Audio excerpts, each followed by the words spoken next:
Kasihan Jokowi, kasihan bangsaku ini diadu terus hanya karena seorang ayah terlalu sayang kepada anaknya. Tapi apakah Prabowo akan seterusnya mengalah melihat Jokowi yang begitu dominan? Saya nggak yakin. Prabowo sekarang mengalah itu memang benar. Tapi itu sampai pada titik nanti ketika Prabowo akhirnya memegang kekuasaan. Memegang tongkat komando presiden di mana dia bisa mengatur seluruh pertahanan dan keamanan. Karena itulah saya sangat menyesalkan kenapa sih Jokowi meninggalkan teman-teman terbaiknya yang mengawalnya sampai 9 tahun berkuasa hanya karena dia ingin terus berkuasa. Jokowi sekarang punya teman baru yang bisa jadi ancaman buat dirinya ketika dia tidak lagi berkuasa. Dan saya percaya ini akan terjadi ketika Prabowo berkuasa nanti.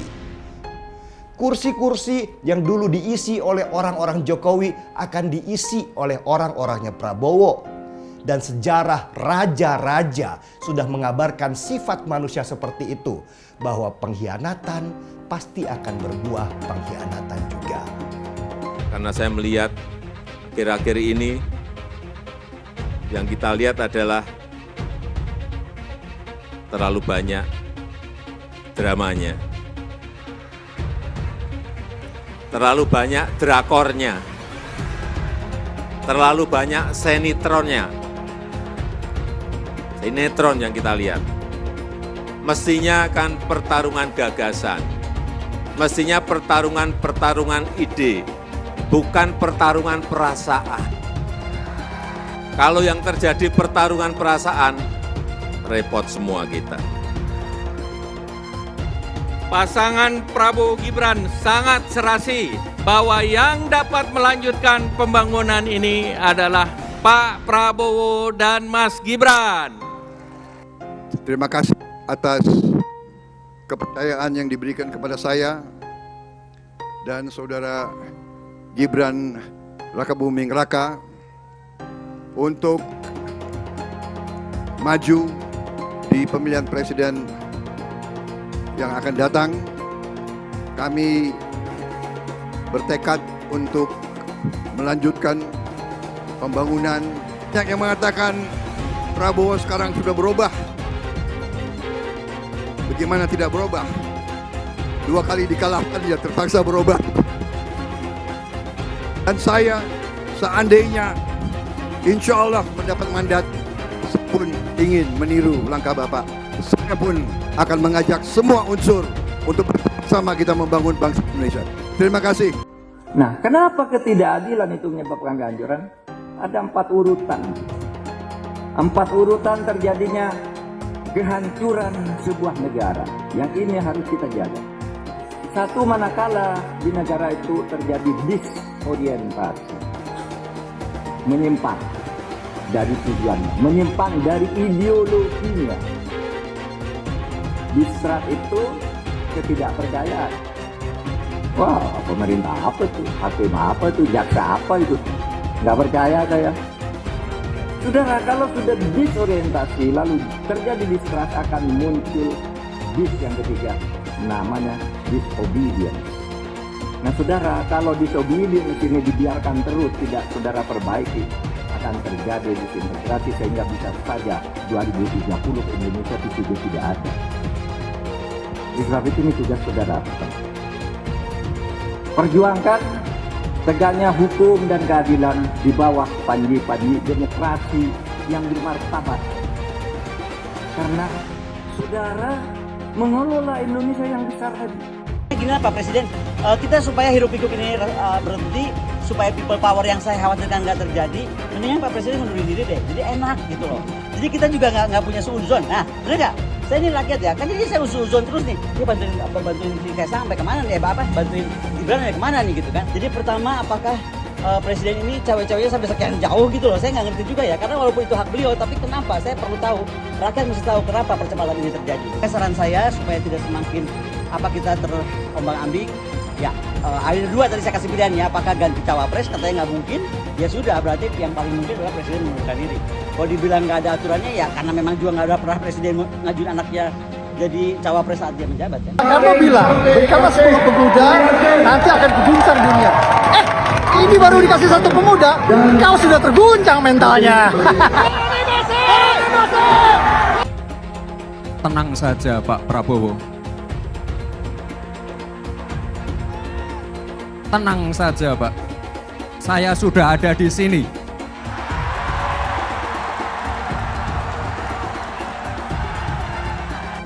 Program-program yang sudah berjalan sudah membawa Indonesia ke pintu gerbang kemajuan. Tugas kita sekarang melanjutkan dan menyempurnakan Tekad kami bersama dengan saudara-saudara untuk maju minta mandat dari rakyat Indonesia karena kita menghadapi titik yang sangat penting dalam sejarah bangsa Indonesia. Kita menghadapi titik di mana kita bisa bangkit menuju Indonesia yang hebat. Itu tekad kami, itu perjuangan kami, itu sumpah kami kepada rakyat Indonesia. Saya hanya menyampaikan seluruh jiwa raga kami untuk rakyat Indonesia.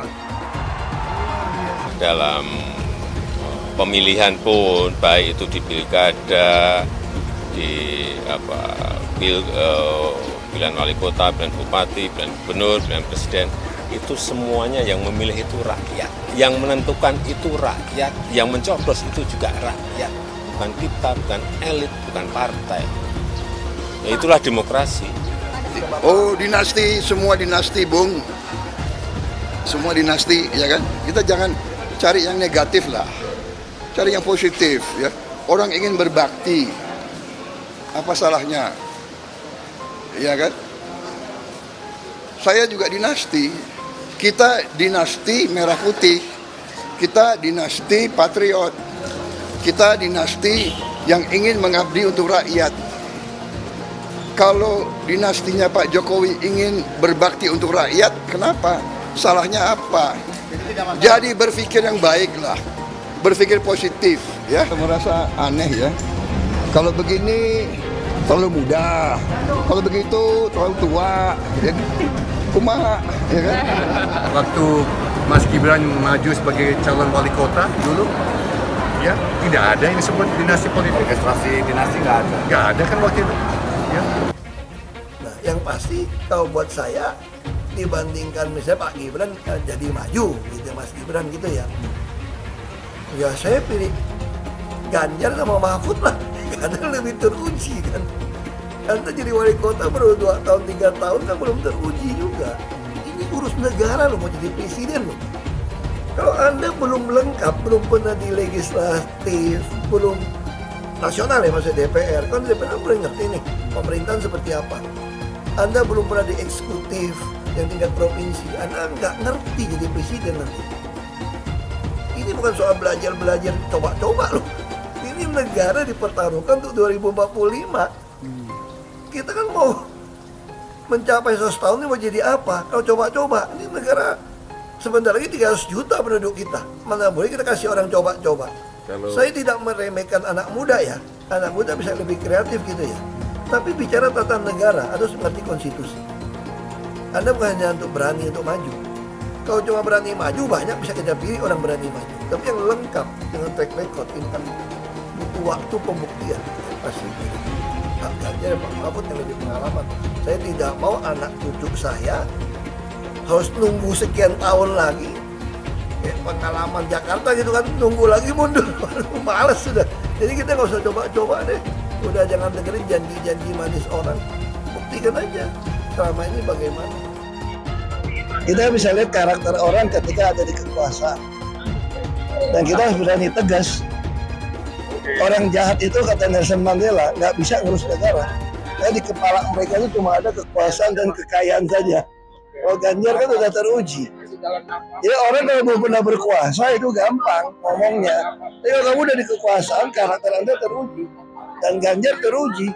Apalagi saya sama beliau kan sama-sama di DPR juga dulu kan. Jadi itu karakternya teruji gitu, keluarga juga teruji. Saya kira itu penting. Dan saya tuh sampai bingung. Lah kok saya bilang Pak Jokowi petugas partai kader. Loh kok saya diomongkan yang namanya katanya terlalu sombong. Itu adalah ADART di partai kita. Saya pun petugas partai. Sekarang kan amburadulnya apa? Ganti pemimpin dirubah dengan enaknya. Bagi saya coba apa ndak pusing ya? Lebih setuju lagi apa yang disampaikan calon presiden Pak Ganjar Pranowo. Tadi saya bisik-bisik ke beliau, Pak, nanti habis dilantik, besoknya langsung masuk ke kedaulatan pangan. Nggak usah lama-lama. Perencanaannya disiapkan sekarang, begitu dilantik besok langsung masuk ke kerja kedaulatan pangan. Sehingga swasembada pangan, ketahanan pangan, kedaulatan pangan itu betul-betul kita miliki. Dan saya yakin Pak Ganjar mampu menyelesaikan ini. Ya kita jujur aja ngomong, kalau Anda mau jadi presiden dan wakil presiden, nah, kalau tanya sama saya, kamu mau jadi politisi, mau jadi apa sih? Ya kalau nggak beres negara ini, ya saya mau jadi presiden. Kan cuma jadi presiden bisa cepat membereskan itu. Coba lihat, kayak di DKI, kok nggak ada Ahok, nggak ada demo. Kalau Ahok nggak nyalon kan nggak ada masalah kemarin. Coba kalau ada Ahok, jadi Ahok itu adalah orang yang tidak boleh di politik. Karena dia membuat bangsa ini tidak bisa bersatu. Itu terbalik-balik. Yang pengen pecahin orang siapa? Kok saya yang dituduh?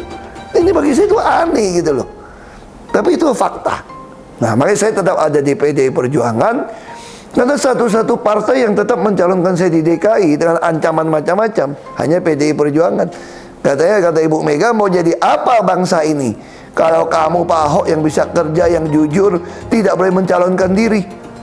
Masa orang yang nggak jujur, yang itu mau yang bisa dicalon, katanya mau jadi apa, bisa kerja apa? Makanya saya pribadi ya putuskan ya ikut Ibu Megawati, PDI Perjuangan. Saya itu dia bisa berani terang-terangan. Kalau di DKI dulu saya sudah mundur, dianggap bikin kacau, bisa bikin demo. Ini sesuatu yang aneh menurut saya gitu loh. Ya, Ibu Mega nggak boleh mundur, harus maju. Mau jadi apa bangsa ini katanya? Kalau kamu ditekan untuk mundur. Nah itu yang saya sampaikan. Milih Anies dan Imin setidaknya sudah menyelamatkan Indonesia dari kehancuran. Gus Dur saja dikudetanya, apalagi rakyat. Yang satu memang jago kata-kata, jago beretorika, nggak kelawan kalau soal kata-kata. Di sisi lain, kita sama-sama melihat yang sudah ditulis pakai tangan dia sendiri, pakai hati dia sendiri, lagi dia ingkari, apalagi hanya mengandalkan kata-kata dan janji. Pun demikian dengan janji Cak Ponimin.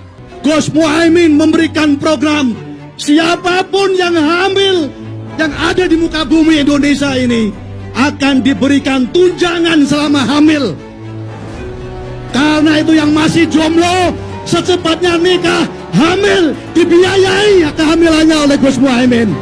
Akan mendapatkan subsidi, akan mendapatkan tunjangan rata-rata 6 juta selama kehamilan. Gus Muhaimin dan PKB menang. Semua yang punya sepeda motor, BBM-nya kita subsidi gratis tanpa biaya. Siapa yang di sini punya sepeda motor? Tahun 2024 PKB menang, Gus Muhaimin presiden, disubsidi serendah-rendahnya harga subsidi BBM. Kalau PKB sekarang bukan PKB Gus Dur, ini PKB Caimin. Jadi beda, PKB-nya sudah beda. Jadi nggak bisa lagi menurut saya, memang masih tetap jualan nama Gus Dur, itu ada larangannya jelas sekali. Tapi ya namanya orang masih mencuri-curi, kebiasaan kayaknya mencuri-curi. Mencuri partai, sekarang mencuri gambar. Gus Dur pendiri partai, orang yang dikatakan oleh Caimin sebagai guru politiknya, malah dikudeta, apalagi rakyat. Susah kan mau milih pemimpin seperti itu nanti? Pak Prabowo hari ini adalah calon presiden dari Partai Gerindra. Saya sampaikan berkali-kali bahwa saya tidak ingin menjegal, saya tidak mau menjadi orang yang dibawa untuk berhadapan dengan Pak Prabowo dan menghentikan Pak Prabowo. Saya tidak mau. Dan saya katakan itu kepada siapapun yang datang kepada saya untuk berbicara tentang calon presiden. Yang nanti anak saya dan anak-anak saya akan ingat itu. Nah, saya tidak mau mengkhianati, menikam pada orang yang dulu sudah bekerja, membantu, dan berjuang bersama. Bapak Politik Identitas Indonesia Anies Baswedan, Bapak Intoleransi Indonesia Anies Baswedan, jangan lupakan, jangan terlena, jangan sampai dia pecahkan kita dengan dagangan ayat dan mayatnya. Air itu turun dari langit, turunnya ke atap rumah langsung sumur bor, bukan ke sungai dan ke laut. Saya mensyukuri kenapa kalah, kenapa ditahan. Saya bersyukur atas itu semua. Saya coba bayangkan ya, kalau seandainya waktu itu kita menang gitu ya, hari ini belum tentu kita bisa nikmati seperti ini. Kita bersyukur 5 tahun Tuhan izinkan kasih ke orang yang pintar ngomong untuk kerja. Coba kalau kita bayangkan gitu ya, kalau kemarin saya masih jadi gubernur, ini saya udah turun ini. Tapi yang pintar ngomong itu dikira orang hebat kan? Ini lebih berbahaya tahun 2024, langsung ketahuan karakternya. Langsung ketahuan itu. Di saya juga ada kutipan Pak di kamar saya Pak. Tulisannya, Jakarta telah mengambil keputusan yang fatal. Jangan hanya konsentrasi pada pembangunan benda-benda mati yang indah difoto dan bisa ditunjukkan dalam 5 tahun hasilnya. Kalau kita mau menilai sebuah janji, maka lihat janjinya, lalu lihat kenyataannya. Dulu janjinya apa ya? Dan ini aneh, betul-betul aneh. Ini bukan kampanye, tapi saya sampaikan sini. Di satu sisi menyiapkan jalur-jalur air untuk dikirim ke laut, di sisi lain di lautnya dipasang dengan pulau reklamasi, tinggal tunggu waktu jadi rob, air balik. Dan ini melawan sunatullah. Kenapa? Air itu turun dari langit ke bumi, bukan ke laut. Harusnya dimasukkan ke dalam bumi, masukkan tanah. Di seluruh dunia air jatuh itu dimasukkan ke tanah. Bukan dialirkan pakai gorong-gorong raksasa ke laut. Jakarta telah mengambil keputusan yang fatal. Bukan banjir, itu memang parkir air. Bukan banjir, itu memang parkir air. Masyarakat berkeliling dengan membawa toa untuk memberitahu semuanya, termasuk sirine. KAIBON 82 miliar. Apa alat transportasi yang dimiliki oleh hampir setiap orang? Alat transportasi yang dimiliki semua orang adalah kaki. Kalau seandainya orang Jakarta percaya Pak Anies jadi gubernur pun, saya berani jamin kok dia akan lakukan normalisasi yang sama seperti saya lakukan kok. Nggak usah bohong lah. Ketika air sampai di muara, maka siap untuk dipompa ke laut. Pancasila Soekarno, ketuhanan ada di pantai. Anak Tuhan dari mana? Kalau Yesus anak Tuhan, bidangnya siapa? Besok di seluruh wilayah Indonesia kami katakan dalam Iblis hanya menggoda orang yang beriman. Makanya jarang-jarang orang kafir kerasukan setan. Yang kerasukan setan itu orang baik-baik. Jarang, saya belum pernah nengok Cina kerasukan setan. Pernah tak Ahok itu kerasukan setan? Enggak, setannya juga. Karena sesama setan dilarang saling menggoda. Karena di salib itu ada jin kafir. Karena di salib itu ada jin kafir. Karena di salib itu ada jin kafir. Haleluya. Kepalanya ke kiri apa ke kanan? Kepalanya ke kiri apa ke kanan? Tetap percaya salib itu lambang mulia, bukan jin. Kok ketawa? Aku nggak nyindir siapa-siapa loh. Saya nggak pernah mundur untuk kebenaran, keadilan, kejujuran. Dan peri kemanusiaan, gue nggak pernah mundur. Dan gue nggak pernah takut juga sama lu. Siapapun yang rasis, gue akan hadapin. Gue bilang.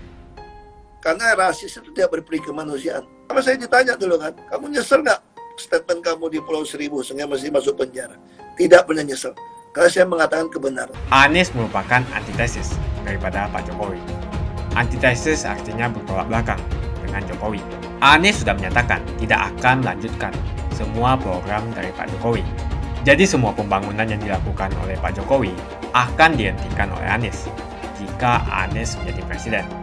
Lagi pula Anies didukung oleh khilafah dan pendukung Anies adalah ormas seperti FPI dan HTI. Apa kita mau FPI dan HTI kembali di Indonesia jika Anies memimpin?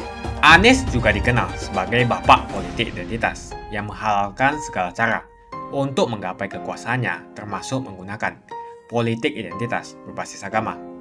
Lihatlah di kasus Ahok waktu itu. Kita sudah bisa melihat hasil kerja Anies selama 5 tahun di Jakarta. Tidak ada satupun janji yang dipenuhi dan tidak ada kinerja yang bisa dibanggakan. Dari DP 0%, OKOC, kelebihan bayar, Formula E, banjir, sumber resapan, jalan rusak, dan gonta-ganti nama jalan. Lihatlah rekam jejak Anies selama 5 tahun. Bayangkan Indonesia ke depan jika dipimpin oleh Anies. Dan bayangkan jika Anies menang. HTI dan FPI, ormas khilafah yang dibubarkan itu akan dikembalikan oleh Anies.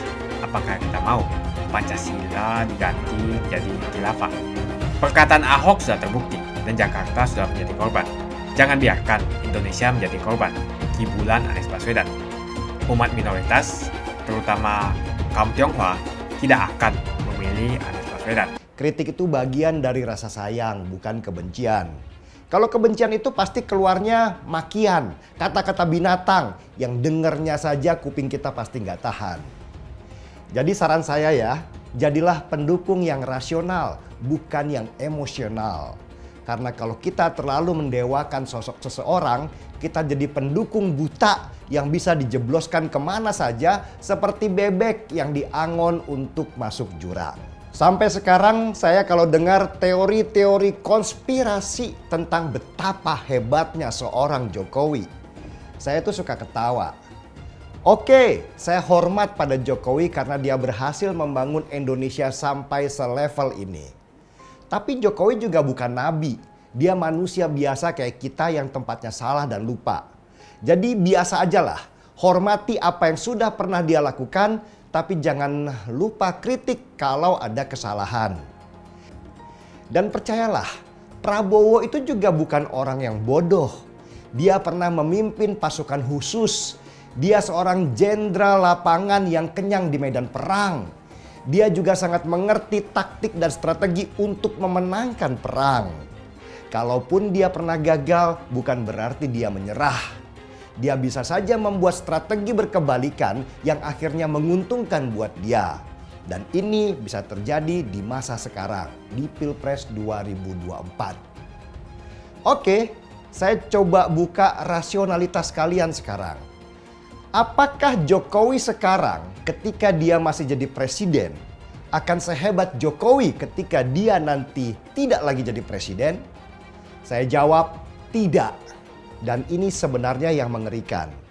Jokowi bisa berkuasa atas banyak hal karena dia sekarang memegang tongkat komando sebagai presiden.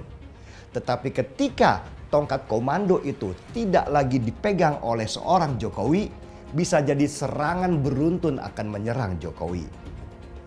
Jokowi itu memang pecatur yang hebat. Banyak orang yang mengakuinya. Tetapi akhir-akhir ini dengan tingkat kepuasan di masyarakat yang sangat tinggi, saya kok melihat Jokowi jadi terlalu percaya diri. Dan terlalu percaya diri atau overconfident bisa membuat kita jadi nggak waspada. Kuda-kuda kaki kita lemah. Dan ketika posisi kita lengah, sangat mungkin lawan akan masuk lewat pintu pujian sehingga mereka bisa mendekat, bahkan sangat dekat untuk kemudian menjatuhkan orang yang selama ini mengalahkan dirinya. Kursi-kursi yang dulu diisi oleh orang-orang Jokowi akan diisi oleh orang-orangnya Prabowo. Dan sejarah raja-raja sudah mengabarkan sifat manusia seperti itu. Bahwa pengkhianatan pasti akan berbuah pengkhianatan juga. Sebenarnya dari banyak berita yang beredar, saya mencoba membuat kesimpulan berdasarkan keping-keping informasi yang saya dapat. Sejak kasus di Mahkamah Konstitusi, orang-orang Prabowo sudah mengingatkan Prabowo bahwa dia akan kalah kalau berpasangan dengan Gibran. kasak-kusuk di masyarakat semakin luas dan menjadi tone negatif buat Gibran yang berimbas pada angka survei Prabowo yang turun. Tapi kabarnya Jokowi nggak setuju. Dia tetap ingin Gibran anaknya menjadi calon wakil presidennya Prabowo. Dan karena Jokowi presiden, maka Prabowo mengalah karena dia belum punya kekuatan apa-apa sekarang. Tapi apakah Prabowo akan seterusnya mengalah melihat Jokowi yang begitu dominan? Saya nggak yakin. Prabowo sekarang mengalah itu memang benar. Tapi itu sampai pada titik nanti ketika Prabowo akhirnya memegang kekuasaan. Memegang tongkat komando presiden di mana dia bisa mengatur seluruh pertahanan dan keamanan. Dan angka turunnya survei Prabowo itu bisa dilihat dari survei Carta Politika yang keluar kemarin. Dan ini sangat meresahkan Prabowo. Makanya dia sempat terfikir untuk menggantikan Gibran dengan Erick Thohir sebagai wakil selagi sempat. Lalu bagaimana posisi Jokowi nanti sesudah Prabowo jadi presiden misalnya? Ya jelas sangat lemah. Jokowi ketika tidak lagi jadi presiden, itu dia bukan lagi seorang Superman. Dia akan jadi manusia biasa yang kekuatannya dipreteli.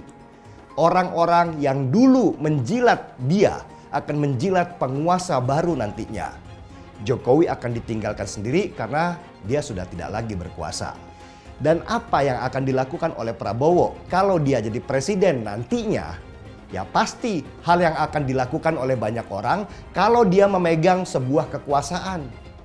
Yang pertama Prabowo akan lakukan adalah memotong kaki-kaki Jokowi di pemerintahan. Ya wajar aja, Prabowo sudah pasti tidak mau dikelilingi oleh orang-orang Jokowi di sekelilingnya. Dia pasti ingin dikelilingi oleh orang-orangnya sendiri. Orang-orang yang dia percaya, bukan orang yang punya potensi untuk berkhianat. Dan ini juga akan berdampak pada Gibran. Gibran yang sekarang kelihatan percaya diri karena bapaknya presiden, nanti akan dilemahkan karena dia dianggap ancaman 5 tahun ke depan. Memangnya Prabowo ketika sudah duduk jadi presiden mau serahkan kekuasaan itu pada orang lain? Nehi, tidak akan. Kekuasaan itu manis kawan dan sulit melepas diri jika sudah terjerat di dalamnya. Mabuk dan lupa diri. Orang-orang yang dianggap ancaman sudah pasti akan disingkirkan. Yang pertama diganti oleh Prabowo jika dia nanti berkuasa jelas adalah Kapolri dan Panglima TNI. Pertahanan dan keamanan itu harus orangnya dia, bukan orangnya Jokowi. Yang kedua adalah menteri-menteri strategis akan dia ganti semua dengan orang-orangnya dia. Prabowo akan membangun kekuatan baru di istana dengan orang-orang yang dia percayai. Dan itu bukan orang-orangnya Jokowi. Itu sangat manusiawi. Jokowi lah yang pertama akan merasakan dampak buruknya karena dia sebenarnya adalah ancaman terbesar Prabowo di kekuasaan nantinya. Saya nggak membenci Jokowi. Sejak lama saya sudah kasih peringatan baik yang halus maupun yang paling keras sekalipun. Tapi gimana lagi? Jokowi sudah tidak mau lagi mendengar. Dan nasi sudah menjadi bubur. Jokowi sekarang dalam situasi yang terjepit. Dia menang, maka Prabowo akan jadi ancaman. Dia kalah, maka sanksi keras sosial masyarakat akan menimpanya karena Jokowi dianggap menghalalkan segala cara untuk terus berkuasa. Karena itulah saya sangat menyesalkan kenapa sih Jokowi meninggalkan teman-teman terbaiknya yang mengawalnya sampai 9 tahun berkuasa hanya karena dia ingin terus berkuasa. Jokowi sekarang punya teman baru yang bisa jadi ancaman buat dirinya ketika dia tidak lagi berkuasa. Dan saya percaya ini akan terjadi ketika Prabowo berkuasa nanti. Kasihan Jokowi, kasihan bangsaku ini diadu terus hanya karena seorang ayah terlalu sayang kepada anaknya. Dulu Anies bisa menang karena menggunakan agama dan etnis. Isu agama, ras, dan antar golongan dinikmati oleh relawan Anies. Saat itu Anies didukung oleh FPI, HTI, dan pengasong khilafah lainnya. Pada akhirnya Ahok harus kalah, namun kekalahan dia adalah kekalahan yang membuka mata rakyat Indonesia bahwa masih ada orang-orang yang menang dengan cara menggunakan politisasi agama atau politik identitas berbasis agama. Ternyata banyak sekali orang yang dengan mudah terhasut lewat jalan-jalan seperti itu. Relawan Anies terutama dari FPI, HTI, PA212 seperti Bahar Smith dan Rizik Syihab selalu menghujat Cina, etnis Cina. Tapi saat ini negara Cina sudah menjadi nomor 1 di dunia. Saya bangga sebagai Cina. Etnis Tionghoa dicap sebagai pemberontak, sedangkan etnis Arab dianggap sebagai Tuhan atau tuan dari pribumi. Etnis Arab dipuja-puja dan dianggap sebagai dewa. Lihat saja Rizik Syihab dan Bahar Smith dipuja-puja, padahal mereka mengujar kebencian. Pengasong khilafah seperti Rizik Syihab, Bahar Smith, dan teman-teman, mereka hanya buat gaduh di Indonesia. Sedangkan negara yang mereka sanjung-sanjung itu, Arab Yaman, masih belum maju dan masih terbelakang. Saya percaya Indonesia dengan mayoritas pribumi juga akan menjadi negara maju. Seharusnya Arab Yaman belajar dari negeri Cina. Seperti kata kitab suci, belajarlah sampai ke negeri Cina. Anies dan juga pendukung Anies seperti Rizik Syihab, Bahar Smith, dan kelompok-kelompok HTI dan FPI harus belajar ke negeri Cina supaya tidak lagi melakukan kelebihan bayar. Yang jelas saya memilih pribumi, bukan yang dari Yaman. Ganjar jelas pribumi, nasionalis, dan pasti akan melanjutkan visi dan misi dari Pak Jokowi. Suara Ahok merepresentasi warga minoritas, dan etnis Tionghoa mendukung Ganjar Pranowo. Ahok pasti akan mendukung Ganjar, karena Ahok anti radikalisme. Ahok yang jelas tidak akan mendukung Anies Baswedan, karena Anies Baswedan didukung oleh kelompok khilafah, HTI, dan FPI, ormas terlarang itu.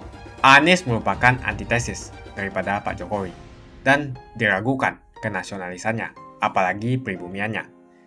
Antitesis artinya bertolak belakang dengan Jokowi.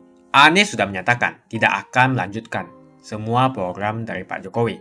Jadi semua pembangunan yang dilakukan oleh Pak Jokowi akan dihentikan oleh Anies jika Anies menjadi presiden. Lagi pula Anies didukung oleh khilafah, dan pendukung Anies adalah ormas seperti FPI dan HTI. Apa kita mau FPI dan HTI kembali di Indonesia jika Anies memimpin? Anies juga dikenal sebagai bapak politik identitas yang menghalalkan segala cara untuk menggapai kekuasaannya, termasuk menggunakan politik identitas berbasis agama. Lihatlah di kasus Ahok waktu itu. Kita sudah bisa melihat hasil kerja Anies selama 5 tahun di Jakarta. Tidak ada satupun janji yang dipenuhi dan tidak ada kinerja yang bisa dibanggakan. Dari DP 0%, OKOC, kelebihan bayar, Formula E, banjir, sumber resapan, jalan rusak, dan gonta-ganti nama jalan. Lihatlah rekam jejak Anies selama 5 tahun. Bayangkan Indonesia ke depan jika dipimpin oleh Anies. Dan bayangkan jika Anies menang. HTI dan FPI, ormas khilafah yang dibubarkan itu, akan dikembalikan oleh Anies. Apakah kita mau Pancasila diganti menjadi khilafah? Bagian Indonesia Timur yang mayoritas non-muslim seperti Bali tidak akan setuju dengan khilafah atau sistem khilafah. Mungkin Indonesia akan bubar jika Anies menjadi presiden. Perkataan Ahok sudah terbukti dan Jakarta sudah menjadi korban. Jangan biarkan Indonesia menjadi korban kibulan Anies Baswedan. Umat minoritas, terutama kaum Tionghoa, tidak akan memilih Anies Baswedan. Saya yakin karma Ahok mengejar Anies Baswedan. Dulu Anies memainkan politik identitas kepada Ahok. Sekarang Anies dipertanyakan kepribumiannya karena dia dari Yaman. Itu saja opini saya hari ini. Tuliskan opini kalian tentang Anies Baswedan. Jika kalian setuju dengan pendapat saya di video ini, pastikan kalian menekan like di video ini dan bagikan video ini ke teman dan family Anda supaya mereka semua mengetahui tentang informasi ini.